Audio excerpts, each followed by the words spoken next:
হরে কৃষ্ণ বন্ধুরা, সবাই কেমন আছো? আশা করছি তোমরা সবাই ভালো আছো, আমরাও ভালো আছি। এখন বাজে দুপুর 3টে। আজকে বৃহস্পতিবার। তো এখন 3টে বাজে। তোমরা হয়তো ভাববে 3টের সময় ভিডিও শুরু করছে। আমি 3টের সময় ভিডিওটা শুরু করলাম। আজকে যাব ভাগবত কথা শুনতে। তো সেই 4টে থেকে ভাগবত কথা শুরু। আর তোমাদেরকে তো দেখিয়েছিলাম যে কলেজ যাত্রার দিনে সেই দিন থেকে শুরু হয়ে গেছে। আর সেদিনে পুরো ভিডিওটা নিয়েছি। আর ভাগবত কথা শুনতে তারপর থেকে যাই হয়নি, টাইম হয়েই ওঠেনি। মানে এমনিতেই কথায় বলেনি, যতই ঘরে কাজ থাকুক তো টাইম বের করে নিতে হয় নিজেদেরকে। তার মধ্যে মানে এই যে দিওয়ালির সবাই, তারপরে কালকে লক্ষ্মী পুজো গেল, একটু এইসব টাইম হয়ে গেছে। আর ভাগবত কথা শুনতে যেতে টাইম পাইনি। তো আজকে আমি বলি টাইম বের করেই যাব একদম। তো দুপুরে এই যে বেরিয়ে পড়লাম। আর তোমাদেরকেও একটু মানে ভাগবত কথা শোনানোর খুব ইচ্ছে হলো। আর তোমরা হয়তো শুনেছ জয়া কিশোরী নাম, যে ভাগবত কথা মানে করবে, ভাগবত কথা করছে জয়া কিশোরী। মানে কলকাতায় জন্ম তার। আর রাজস্থানে তাদের মানে ঘর, যে মা বাবার যেরকম মানে, আর রাজস্থানে থাকে তাদের পুরো পরিবার। আর কলকাতায় জন্ম হয়েছে। তো সেই জন্য অনেকে চিনতেও পারবে, অনেকে নাও চিনতে পারো। যেমন চিত্রলেখাকে অনেকেই চিনে, জয়া কিশোরীকে অনেকে চিনবে, চিনতেও পারবে, নাও পারবে। তো কেন কি জয়া কিশোরী বেশিরভাগ গুজরাটি মারাঠি ভাষাতে কথা বলে, সেই জন্য। আর এখন যে এই যে এখানে হচ্ছে হিন্দিতে বলছে। তো হিন্দিতে ভাগবত কথা হচ্ছে। আর খুব সুন্দর বলে কথা। আর আমরা টিভিতে দেখতাম, আর মনে হতো যে ও সামনে থেকে কীরকম লাগবে, এত সুন্দর দেখতে, যেমন দেখতে তেমন তার কথা। তো সেরকম। তো সেই জন্য তোমাদেরকে দেখানোর খুবই ইচ্ছে হলো। তো সেইটাই আমি চাই, এখন দেখি। এখন 4টে, 4:30 থেকে ভাগবত কথা শুরু হবে। তো তোমরাও দর্শন করবে। আর আজকে আর প্রচুর ভিড় হয়। যদি ভিড় হয় আমি সামনে থেকে ভিডিও করতে পারবো নি, পিছন থেকে ভিডিও করব। তো ভিডিও করলে হয়তো ভালোভাবে ক্লিয়ার দেখা যাবে নি। আর না দেখতে পেলেও শুনবে, কানে শুনলেই সেইটাই অনেক ভালো। শুনলেও সেইটাই ঘরে আসবে। আর সেইটাই ভিতর মানে এইখানে লাগবে। কেন কি, যেমন ডাক্তারখানায় ওষুধ দেয় ও শরীর খারাপ হলে, তো ওষুধ খেলে মন দিয়ে যদি বলা হয়নি যে এই ওষুধটা খেলে আমার যেমন ঠিক হয়ে যায়, সেরকম ভাগবত কথা শুনবে মন দিয়ে, ঠিক সেইটা কাজে লাগবে। ওষুধে যেমন কাজে লাগে, সেরকম ভাগবত কথাটাও কাজে লাগবে শুনলে। তো সেই জন্য দেখি যাই, তোমাদেরকেও দেখাবো সব কিছু সেখানের দৃশ্য।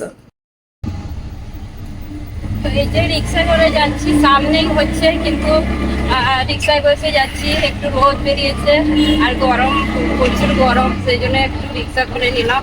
আর একাই যাচ্ছি আজকে। আর অনেকে যাওয়ার কথা ছিল, কিন্তু আজকে কেউ যায়নি। আমি বলি চলেই যাই একা, সেই জন্য একা যাচ্ছি।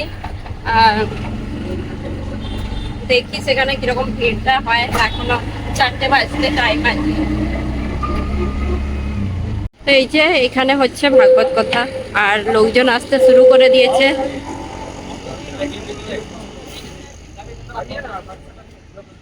তো এখনো শুরু হয়নি, লোকজনও খুব কম আসছে। তো ভালো, আগেই বসতে পারবো, জায়গা পাবো। প্রথমে গণপতি বাপ্পার দর্শন করে দিই।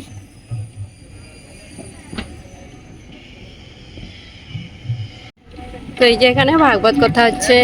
এই যে পুরো মাঠটা খুব সুন্দর বড় জায়গা। আর এখানে নবরাত্রি হয়েছিল 9 দিনের। এখানে পাশ কেটে নবরাত্রি হয়েছিল। আর এই যে জয়া কিশোরী দর্শন করে নি, খুব সুন্দর দেখতে, আর কথাও খুব সুন্দর তার।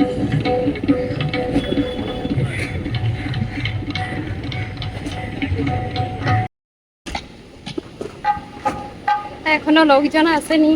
আর খালি খালি পুরো, যে পুরো চেয়ারগুলো খালি, সব ভরে যাবে সন্ধ্যের সময়কে, পুরো ভরে যাবে। খালি বলে আগে যেতে পারবো, আগে বসতে পারবো খালি থাকলে।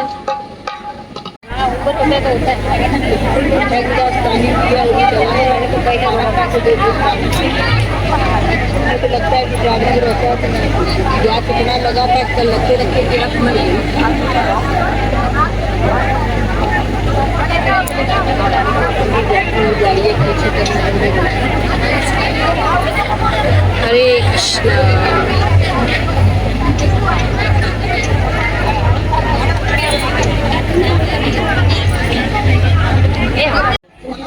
वंदे भक्तजनाश्रयं च वरदं वंदे शिवं शंकरं भूर्भुवस्व पंचादेवताभ्यो नमः सकलोपचारार्थं दाक्षपुष्पाणि समर्पयामि गणपतिं ध्यायेत्। 4:30 के टाइम चाहिए, तुम 4 बजे आना तो 4:30 बजे। काम चाहिए, आश्वासन नहीं। अरे मंच पर चीखने वाले नेता जनों, हमें कर्तव्य चाहिए, संभाषण नहीं। और वो कर्तव्य निभाया है नरेंद्र मेहता जी ने एक विधायक के रूप में। बहुत से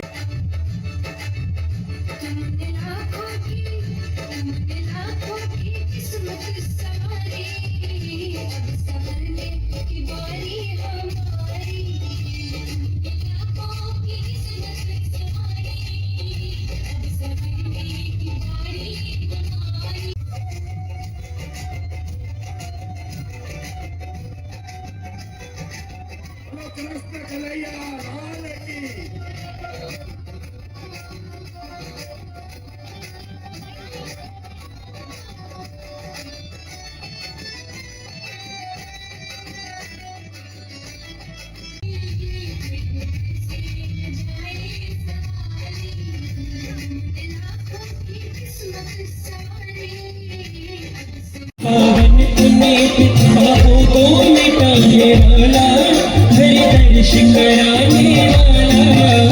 शांति के पावन पुनीत पापों को मिटाने वाला, हरि दर्श कराने वाला। यह सुख हरणी, यह दुख हरणी, यह सुख हरणी, यह दुख हरणी। मधुर बोल जगपंथ खोल, सन्मार्ग बताने वाला, बिगड़ी को बनाने वाला। मधुर बोल जगपंथ खोल, सन्मार्ग बताने।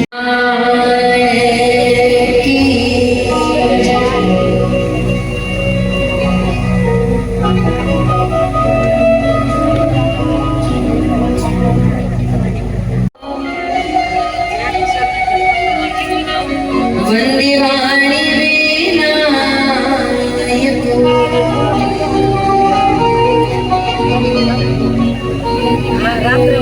नमो ब्रह्माण्डदेवाय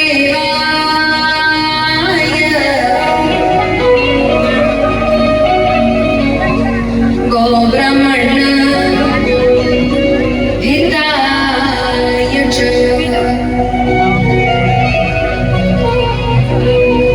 जगद्धिताय कृष्णाय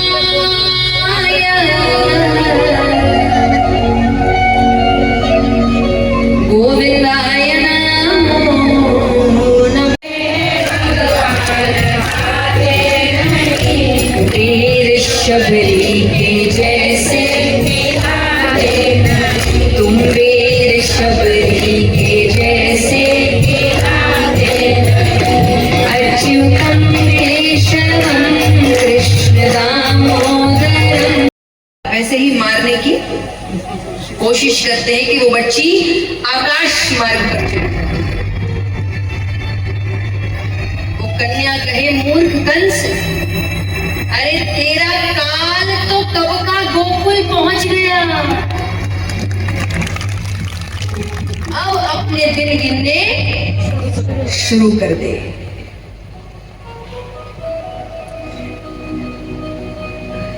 अब यहां पर ये कहकर वो तो अदृश्य हो गई।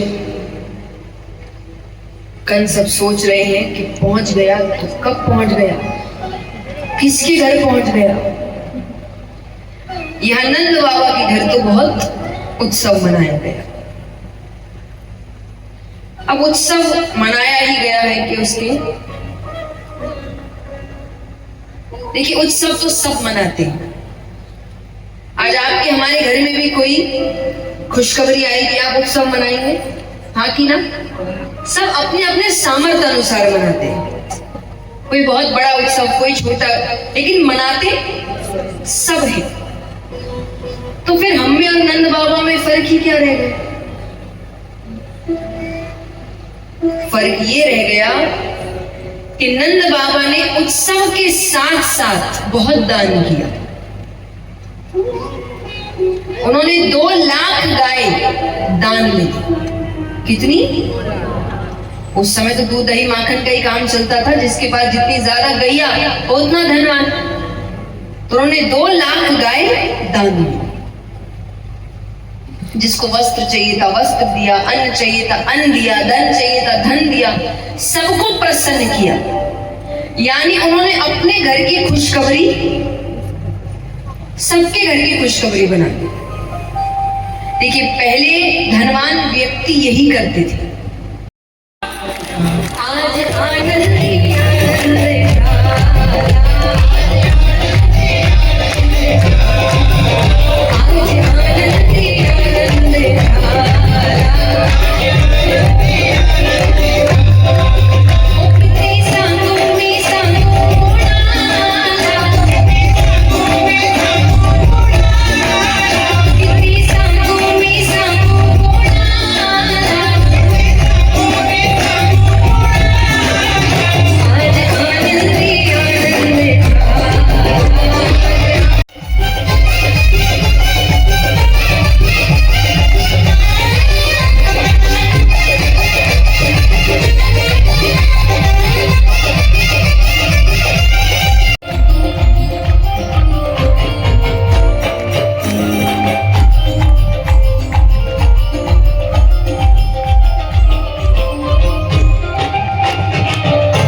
भगवान का नाम रखा गया कृष्ण। क्या रखा गया? कृष्ण कहने में जीभ घूमती है। बोलो, घूमी? जिसकी नहीं घूमी गलत बोलो।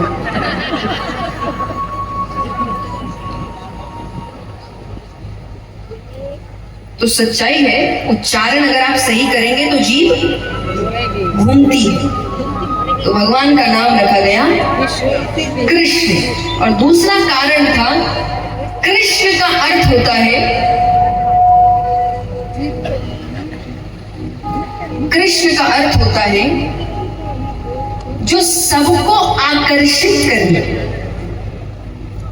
कृष्ण भगवान का सबसे सुंदर अवतार है, सभी अवतार। इसीलिए सबसे ज्यादा प्रेम भी लोगों को कृष्ण से है।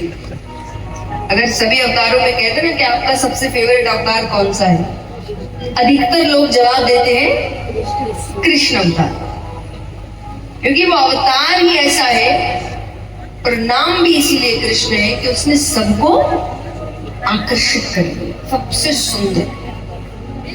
और दूसरी बात, भगवान ने सब किया। कृष्ण अवतार एक ऐसा अवतार है जिसमें भगवान ने हर समय अपना खुलकर जिया, बचपन खुलकर जिया, प्रेम खुलकर किया, युद्ध खुलकर किया, ज्ञान खुलकर दिया। तो ये एक अवतार है जिसमें भगवान ने सब, जब भी जो किया उसमें अपना सब दे दिया। तो भगवान का नाम रखा गया। अब कंस के पास चलते हैं। कंस ने एक सभा बुलवाई है, चाहिए थे। जिसको लगता है कि भगवान की भक्ति करने से आपको सुख मिल जाएंगे, नहीं, दुख ज्यादा मिलते हैं। मैंने पहले भी कहा था कि हम जितना आज मीराबाई, कर्माबाई, इन सब का नाम ले रहे हैं, सुदामा जी, नरसिंह भगत, अगर आप इनका जीवन उठाकर देखिए, ये जब तक जीवित रहे किसी ने इनको चैन से जीने नहीं दिया।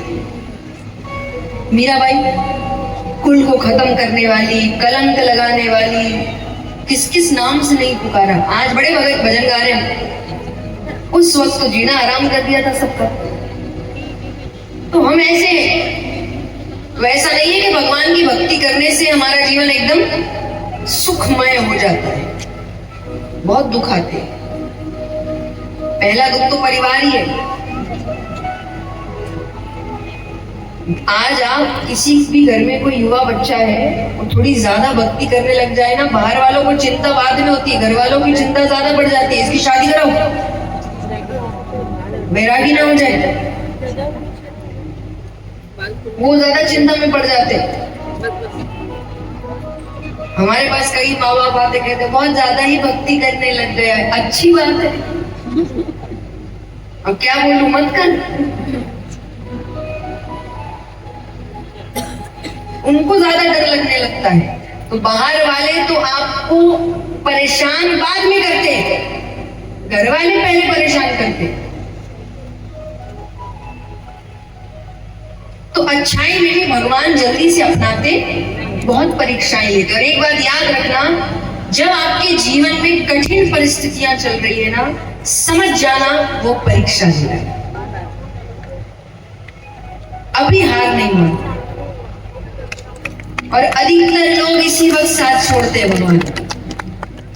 एक बात बताइए, अगर आपके जीवन में सब सही चल रहा है और आप भगवान को मना रहे हैं, कौन सी बड़ी बात है? कोई भी मना लेगा, नास्तिक भी मना लेगा। आज अगर मैं किसी नास्तिक को भी बैठा के समझा दूं ना कि भाई देखो भगवान को मना लो, जीवन एकदम सही हो, वो मना लेगा, अपने स्वार्थ के लिए मना लेगा। अगर आपके जीवन में सब सही चल रहा है, आप भगवान को मना रहे हैं, कौन सी बड़ी बात है? लेकिन जब आपके जीवन में सब सही नहीं चल रहा, विपरीत परिस्थितियां हैं, फिर भी आप कह रहे हैं कि मुझे विश्वास है वो गलत नहीं करेगा मेरे साथ, ये भक्ति हुई ना। मीराबाई, कर्माबाई, शबरी माता, इन्होंने कौन सा भगवान पर से विश्वास उठा लिया था? तकलीफ तो इनको भी बहुत थी। इन्होंने संसार से विश्वास उठाया, भगवान से नहीं उठाया। संसार बुरा है इसका इल्जाम भगवान पे मत लगाओ, क्योंकि कर्मों की आजादी तो भगवान ने आपको दी है। भगवान ने आपसे कहा है कर्म तुम करो, फल मैं दूंगा। फल के समय मत कहना कि ये क्यों हुआ वो क्यों हुआ, तुम्हारे कर्म ही ऐसे थे। याद रखिए, जिसको जो मिलता है अपने कर्मों का मिलता है। अब चाहे इस जन्म के कर्म है या पिछले जन्म के कर्म है, कर्म आपके ही। तो भगवान कर्मों का ही फल देते हैं, पर कर्म करने की आजादी किसको है? आपको। अगर हम बुरे कर्म करेंगे उससे भगवान गलत कैसे हुए? नहीं हुए ना। तो भगवान पर से भरोसा मत उठाइए कभी भी, वो हर चीज सही करते हैं। तो यहाँ पर पहला कि अच्छाई, तो भगवान जल्दी से अपनाते नहीं, परीक्षाएं लेते। लेकिन अगर अपना लिया तो फिर कभी छोड़ते, कभी नहीं छोड़ते। और बुराई में भी भगवान जल्दी से दंड नहीं देते, समय लगाते। आपके आसपास वालों से आपको बताते, लोग आके आपको बोलेंगे गलत कर रहे हो, गलत कर रहे हो, गलत जा रहे हो। आपकी परिस्थिति आपको समझाएगी गलत जा रहे हो, हम मानने को तैयार।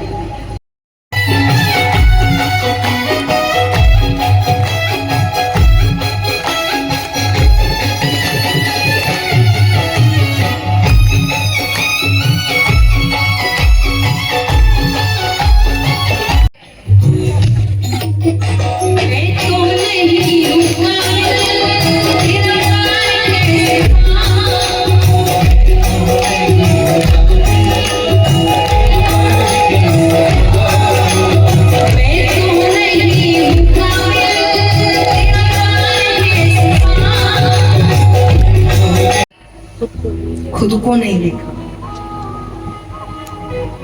तो जैसे ही भगवान की नजर उस दर्पण पर पड़ती है कि भगवान ने तुरंत हाथ, भगवान कहे अच्छा ये माता बड़ी होशियार है, माता ने माखन की रखवारी के खातिर एक छोरो पहले से ही खड़ा रखो है। अब भगवान उनसे कह रहे हैं कि देख, तू भी छोरो मैं भी छोरो, हम मित्र हैं, तो मेरी चोरी मैया से मत कहिए, क्योंकि जो माखन है ना ये मैं अकेले नहीं खाऊंगा, तो ये भी खाऊंगा। और ये कहकर भगवान ने हाथ आगे किया। अब भगवान ने हाथ आगे किया तो उस प्रतिबिंब ने भी हाथ आगे किया। भगवान के हाथ में माखन तो उसके हाथ में भी माखन। भगवान कहते अच्छा अब मेरी आत्मा ठंडी है कि मैं सोच रहा हूं तो मैं ही एक चोर हूं, तो मेरे से भी पक्को चोर निकलूं। कोई ना, चोर चोर मौसे रे भाई, तू मेरी चोरी मत कहिए, मैं तेरी चोरी नहीं कहूंगा। यशोदा मैया कमरे के बाहर ही है, दरवाजे के पीछे से सब देख रही है कि भगवान कैसे कांच के सामने अपने आप से, बड़ा प्यारा लग रहा है। जब भगवान की बातें खत्म हो गई तब यशोदा मैया ने आवाज लगाई, कन्हैया। भगवान डर गए। यशोदा मैया, रे कन्हैया यहाँ क्या कर रहा है? भगवान ने कहा, मैया मुझे माखन को लोभ ना है, पर मैंने सोचा मेरी मैया इतनी मेहनत से माखन निकाले, तो मैं माखन की रखवाली के खातिर इस कमरे में आया। तो मैया मैंने देखा कि छोरा माखन चुरा रहा।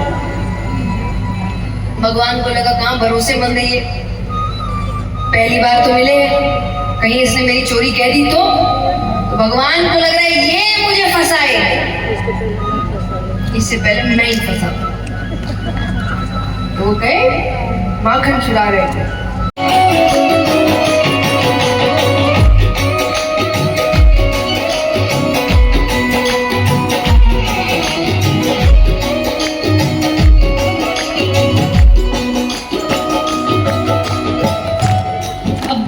बच्चों की आप बात मत मानिए, तो आपसे बात नहीं करते, खाना नहीं खाते, कमरे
फिर तो ऐसी ऐसी ये हर माँ बाप ने बोर्ड्स के समय तो खास करके बोला, बेटा बस फिर तो मजे ही मजे। उनको क्या पता बेटा 12 तक ही मजे थे, आप तो असली जिंदगी शुरू हुई है। आप तो आपको संसार कह रहा हो बेटा तुमको करवाते हैं मजे, इधर आओ, अभी तक बहुत आनंद ले लिया तुमने, अब असली जिंदगी दिखाते हैं। तो उसी तक मजे रहते हैं, आनंद में रहते हो, बचपना रहता है, उसके बाद तो खाने पीने की भागदौड़ में ही, जिंदगी की भागदौड़ में ही लग जाते हैं। तो यहाँ पर भगवान कहे कि अब तो मैं बड़ा हो गया। और एक बात शायद ये भी है कि मनुष्य कभी भी उसके पास जो है उससे सुखी नहीं है। बच्चा है तो उसको बड़ा बनना है, और बड़ा है तो उसको वापस बच्चा बनना है। कि जो उसके पास है वो उससे खुश नहीं है, इसलिए वो दोनों ही समय ठीक से जी नहीं पाता। बड़े होने के बाद व्यक्ति को लगता है कि बचपन ठीक से जिया नहीं, क्योंकि बचपन में तो तुम बड़े बनने के शौक में थे, समझदार बनने के शौक में थे। वही तो एक समय था जब ना समझ होना भी अच्छा था। अभी कोई ना समझ हो जाए तो दुनिया गालियां देने लग जाएगी। और बच्चे जितनी बकवास बात करते उतने ही प्यारे लगते हैं, हाँ कि ना? कहते जो बालक कह तोतरी बाता सुनहि मुदित मन पितु अरु माता। वो जितनी टूटी फूटी तोतली भाषा में बात करता है उतना ज्यादा प्यारा लगता है। और बड़े होने के बाद तो कितनी ही समझदारी की बात कर लो, दुनिया को वो बात पचती नहीं। तो भगवान कहे मुझे गैया चराने जाना है। यशोदा मैया ने कहा रे ठीक है चले जाना, पर जूतियां पहन कर जाना। भगवान कहे मैं जूतियां पहनूंगा तो जितनी गैयाएं हैं सबके लिए जूतियां पहनूंगा।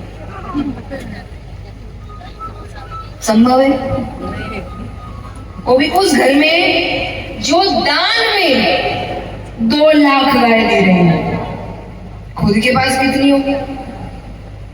संभव है इतनी जूतियां बनवाना?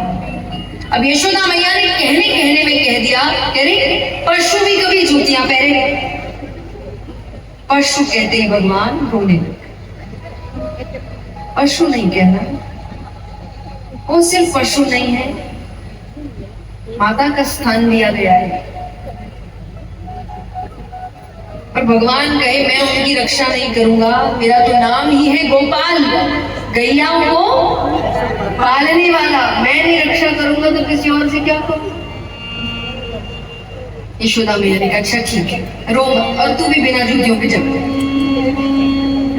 भगवान गैया चराने गए हैं आज पहली बार, बहुत थक गए तो वापस आ रहे हैं। तो कुछ गोपियां भी घर वापस, मैंने आपको कल बताया था, तो गोपियां वो माखन बेचने जाती थी, तो वो भी काम से वापस आ रही है। अब रोजाना हर हांडी बिक जाए ये तो जरूरी नहीं, तो कुछ हांडियां बच गई।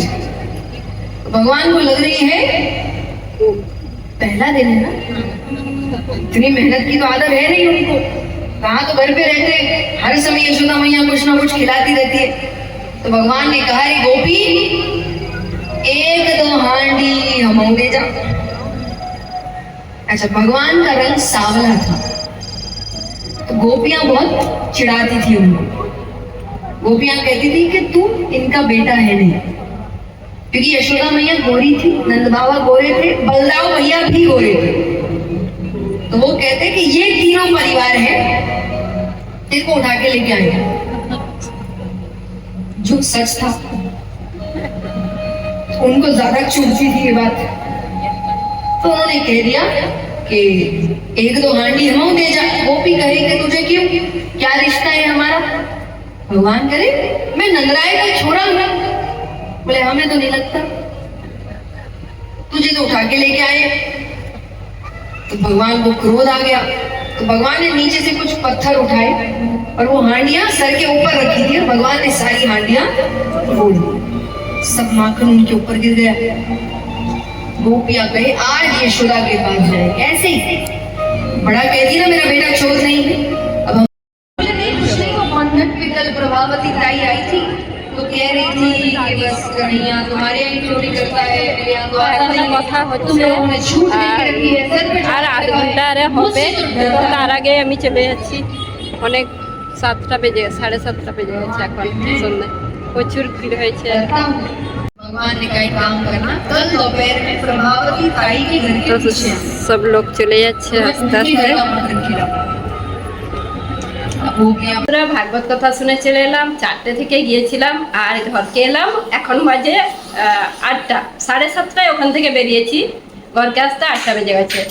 আর খুব সুন্দর ভাগবত কথা, আর তোমরা দেখলে চিনতে পারবে হয়তো জয়া কিশোরী জি, তো খুব সুন্দর কথা বলে, তো খুব সুন্দর সুন্দর কথা বললো আর খুব ভালো লেগেছে, সবাই নৃত্য করছে, খুব ভালো লাগছে। আর আমি ভিডিও নিয়েছি, তো তোমরা ভিডিও দেখে বলবে, কমেন্ট করে জানাবে যে কীরকম হয়েছে জয়া কিশোরী জি ভাগবত কথা। আর আজকে 5 দিনের ভাগবত কথা হলো, আর মাত্র 2 দিন হবে। তো আজকে বৃহস্পতিবার আর শুক্রবার শনিবার 2 দিন হবে। তো তোমরা যদি কেউ ভাগবত কথা শুনতে আসো তো এখানে ভাইন্দার মীরা ভাইন্দা ম্যাক্সেস মল, আর ম্যাক্সেস মলের পরেই ডিমার্ট আছে, ডিমার্টের সামনেই একদম লোটেস, ওইখানে ভাগবত কথা হচ্ছে। আর ওইখানে ভাগবত কথা হচ্ছে, তার আগে নবরাত্রি হয়েছিল 9 দিনের, তারপরে শেষ হয়ে যেতেই ভাগবত কথা শুরু হয়েছে। আর খুব সামনেই একদম, আমাদের তো ঘর সামনেই একদম, এখানে ম্যাক্সেসের কাছেই ঘর, তো সেই জন্য আমরা চলে যাই। তো তোমরা যদি জেনে থাকো তো তোমরা আসতে পারো, খুব সুন্দর ভাগবত কথা। তো যদি ভালো লেগে থাকে লাইক, কমেন্ট, সাবস্ক্রাইব করবেন। হরে কৃষ্ণ, গুড নাইট, দেখা হবে আবার একটা নতুন ভিডিও।